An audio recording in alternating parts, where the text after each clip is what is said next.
Ih deui geuning ayeuna jeung Nini dina carita Sunda Serem Jumat wage pangsaning dedemit jurig kaluarna ge tara Jumat Kliwon wae tapi Jumat wage oge marenehanana sok kaluar adenya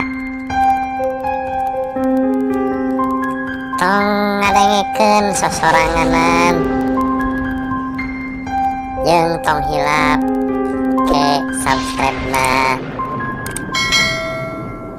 meh maraneh apal ke aya carita-carita anu anyar deui dina carita serem Jumat wage peujeut ade omat tong ngadengikeun carita ieu sosoranganan sabab bisi aya nu maturan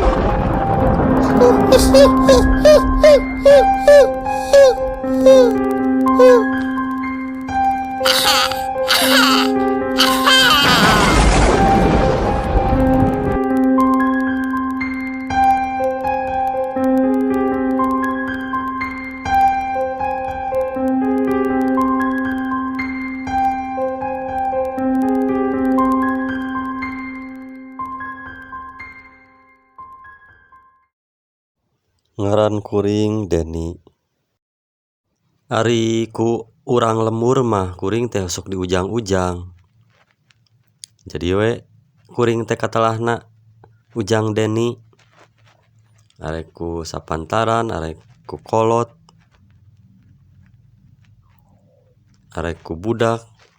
Ya kuring teh sok dipanggil Ujang Deni we. Ngan sakapeung mah mun ku budak sahanapeun disebut ujang sok rada sedil kuring teh. Tapi meureun da kuring ge ngarumasakeun sok di ujang-ujang sakatelahna ujang. Jadi kuring ge teu nanaon we. Lemur kuring ngaranna Panututan di Jalan Paseh nu aya di Kota Tasikmalaya. Kuring ayeuna rek nyaritakeun hiji pangalaman kuring baheula pernah manggihan jurig. Nya atawa manggihan anu pikasieun. Kajadianna teh aya kana sababaraha taun ka tukangna. Baheula basa kuring keur ngora keneh, keur bujangan. Kieu caritana. Harita ngaranna ge bubujangan, nya kuring teh boga kabogoh. Can lila bobogohanana ge. Biasa we ari datang malam minggu teh kuring sok ka imahna apel. Hiji waktu nya kuring teh keur apel teh di imahna asa kararesel. Rasan teh asa hayang kaluar ulin. Neng urang meser ieu yeuh ka mana we, urang jalan-jalan. Hayu ceuk kabogoh kuring teh ngahayukeun. Nya kuring ge terus we indit. Pamitan heula kanu jadi kolotna. Rada karesel ngajak jalan-jalan keluar. Sugan we aya nu jualan jagung bakar. Da rarasaan teh harita asa hayang barang dahar jagung bakar. Nya kuring ge neangan we ka sabudeureun dadaha. Biasana di dinya nu sok aya jagung bakar teh. Da nya we aya nu jualan jagung bakar. kuring ge eureun. Tapi ari ditingali tempat kursi paragi nongkrong teh nya paragi dalahar jagung bakar nu disadiakeun ku tukang jualanana parinu kapaksa we kuring teh dibungkus henteu didahar di dinya. Geus beres mah nya kuring ge balik deui we beri jeung hate mah neueul eueuh tempat. Terus kuring teh aya rencana rek babaturan kuring nya tadi mah ulah diimah teuing gitu, hayang ulin ka babaturan.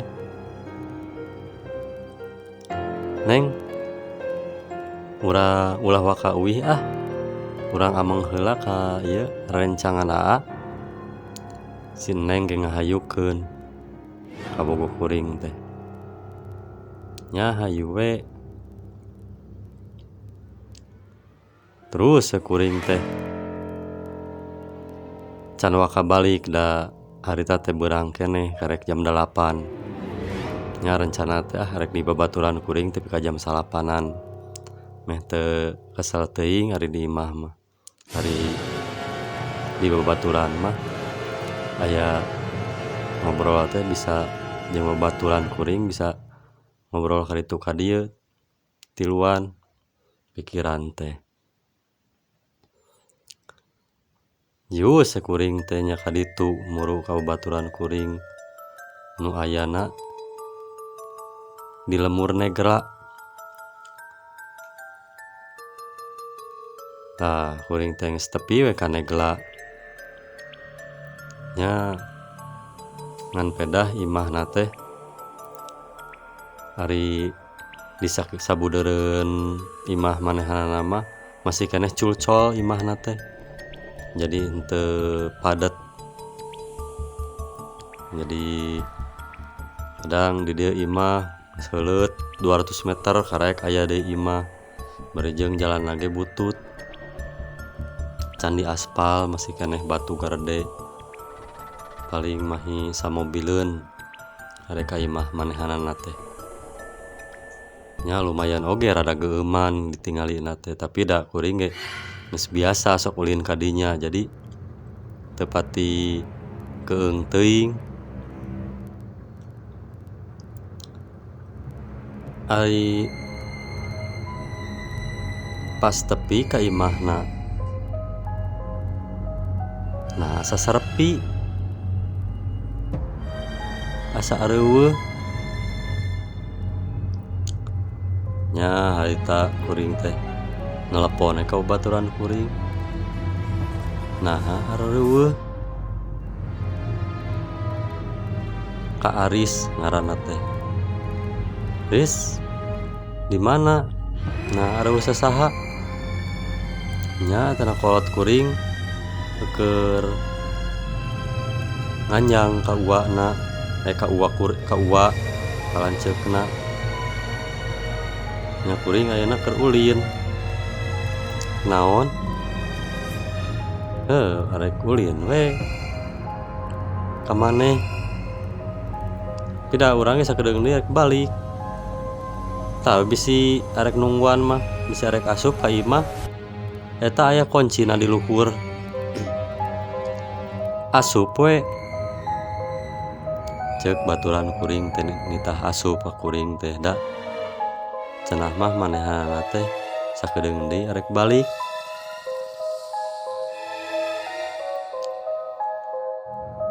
Terus we kuring teh nyokot kunci anu aya di luhureun panto anu ditunana di luhureun panto. Kuring ge asup we da geus biasa gitu ulin di imah manehanana teh geus teu asa-asa deui nya kuring ge asup we nungguan di jero imah bari jeung panto mah nya dibukakeun we.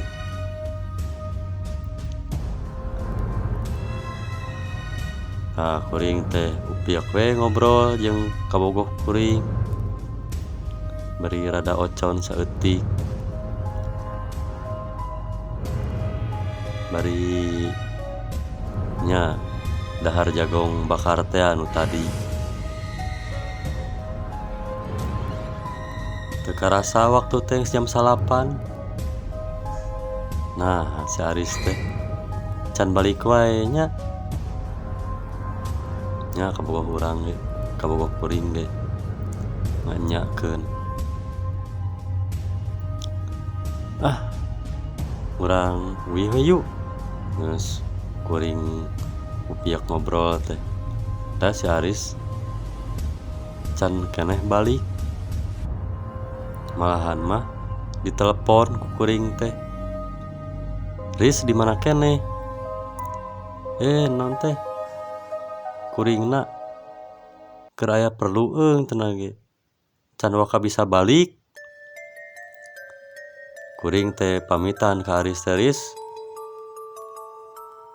urang mah arek balik we nya, ieu we kunci di tunadi di luhur panto cek kuring teh.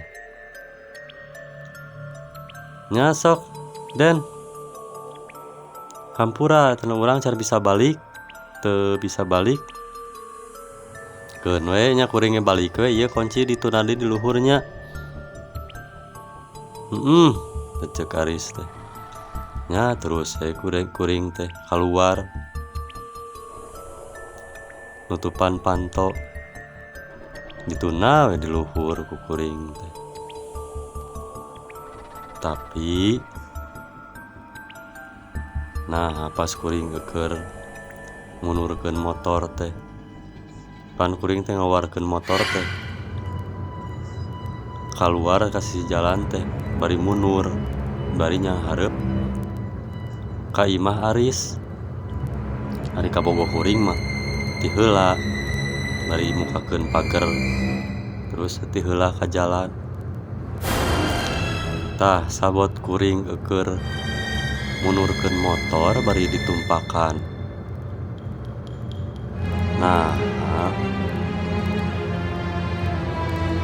di jero imah teh dina gigireun panto teh dina hordeng teh aya nu muka hordeng teh aya nu mukakeun hordeng kaca nu mukakeunna teh katingali ku kuring mah lalaki satengah baya sirahna botak mukakeun hordeng bari melong ka kuring. Eta saha lalaki? Aya lalaki botak apanan tadi cek Aris? Eueuh saha di imah teh? Didinya kuring rada muringkak mulupunuk bari ejeung si lalaki eta teh terus melong ka kuring. Tapi pas kuring ngalieup arek ngabajaan kabogoh kuring. Ari ditingali deui geus eueuh eta lalaki teh geus ditutupan deui gordeng teh.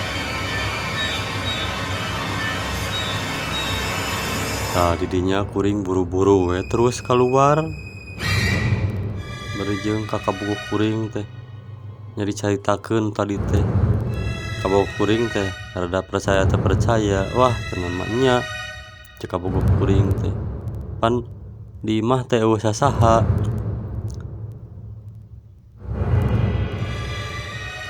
Nya ku kuring diyakinkeun we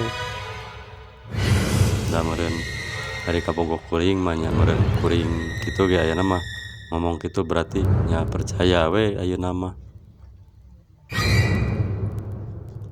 Terus kejadian eta teh diomongkeun deui ka Aris bahwa basa hari nya kamari kuring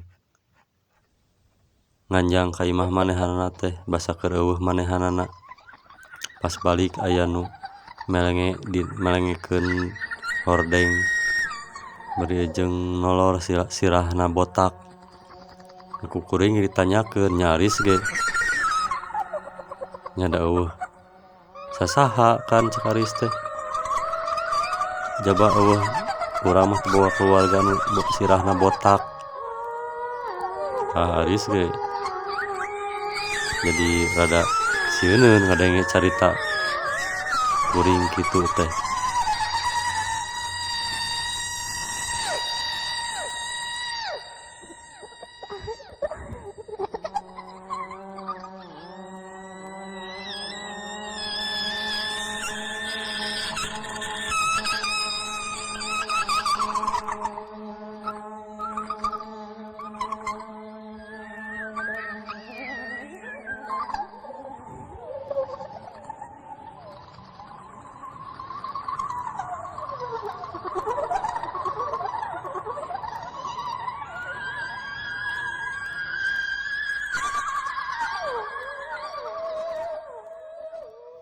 Tah eta pangalaman kuring anu rada pikasieun. Sok padahal di imah eta teh eueuh sasaha.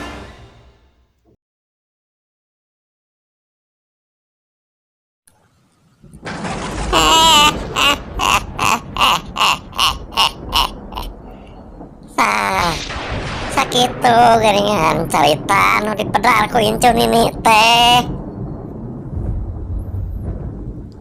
Bisi marane boga carita sok kirimkeun kana Facebook Agis Ilyas inboxkeun nya. Oke, ku Incu Nini carita hidup pengalaman hidup teh bakal dicaritakeun deui.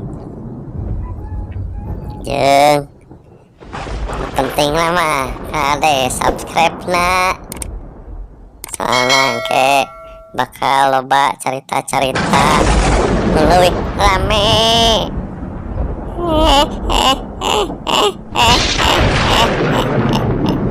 Sakitu nya ini ayeuna erek asup deui kana liang kubur.